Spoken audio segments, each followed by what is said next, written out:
The Met Cloisters was based on particular cloisters from France primarily, but it also involves gardens and also thematic galleries. You enter into the cloisters through the Romanesque gallery. All of the garments that we've selected for the exhibition relate directly to either the architecture or the functions of those particular spaces. From the Romanesque gallery, you enter the San Guillaume cloister, in which we have two examples of Valentino's Roman-inspired collection, both secular and also sacred architecture of Rome, the Colosseum in particular. There's a cape that is appliqued with a series of black velvet and Romanesque arches, which reflect the Romanesque arches within the San Guillaume cloister. And then you enter the Fuente chapel, where we're focusing on the seven sacraments of the Catholic Church, particularly marriage, baptism, and communion.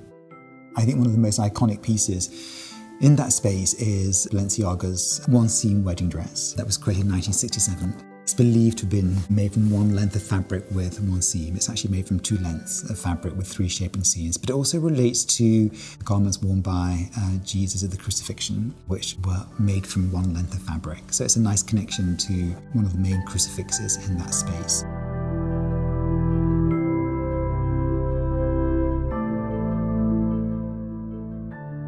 From the chapel, you enter the cloister, which is really, in terms of the layout, the heart and soul of the cloisters. And with this particular space, we're focusing on designers who've been inspired by the various monastic orders, Franciscan, Dominican, Cistercian.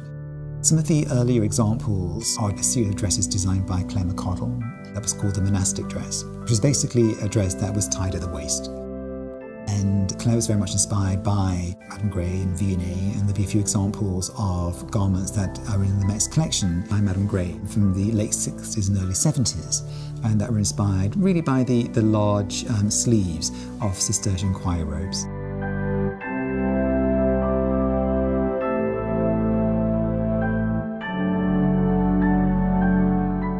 From the cloister, you go into the early Gothic hall, which is focusing on designers who've been inspired by stained glass.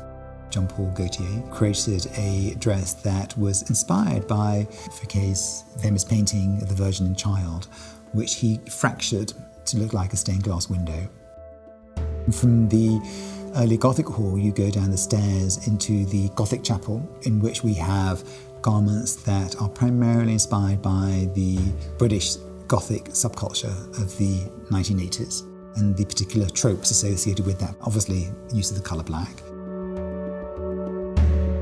And from there you enter the glass gallery. And in the glass gallery, we are showing garments that relate to the plantings of the gardens of the cloisters. We're directly inspired by medieval plantings. There, we're focusing on designers who've used particular flowers, fruits that have a Christian symbolism, such as wheat, which is representative of the body of Christ within the Eucharist and a commemoration of the Last Supper. One dress is by Valentino that's beautifully embroidered with gold thread, silver thread and pheasant feathers, and to create this very stylized version of Cranach's painting of Adam and Eve.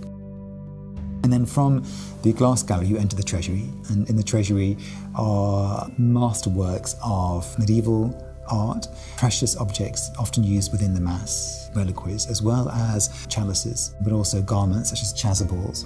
And within that space, we've selected pieces that, again, relate directly to some of the artworks there. We have an example by Sean Lee, Alexander McQueen, a silver crown of thorns that was used in McQueen's Dante collection, based on Dante's Inferno. And in the Bompard room, we have three hats that were created by Philip Tracy, based on Madonna headdress and the idea of the crowning of the Virgin, made out of straw that have been touched with gold gilt. One of the most frequented galleries in the Met Cloisters is the Unicorn Tapestries Gallery. And in that space, we have a dress by the American designer Tom Brown, with a unicorn embroidered into the dress, which is entirely made out of chiffon ribbons. And on the back, Tom's created two red ribbons that relate to the blood on the back of the unicorn in one of the tapestries. Then in the Nine Heroes tapestry room are some of the earliest tapestries in the Metropolitan Museum's collection from the early Middle Ages. And within that section we have used garments by Craig Green, inspired by a stole but made out of Islamic prayer mats. So those particular garments relate to the idea of the Crusades. Some of the more complex pieces are on display in the Met cloisters. And so I hope that it's a journey people will make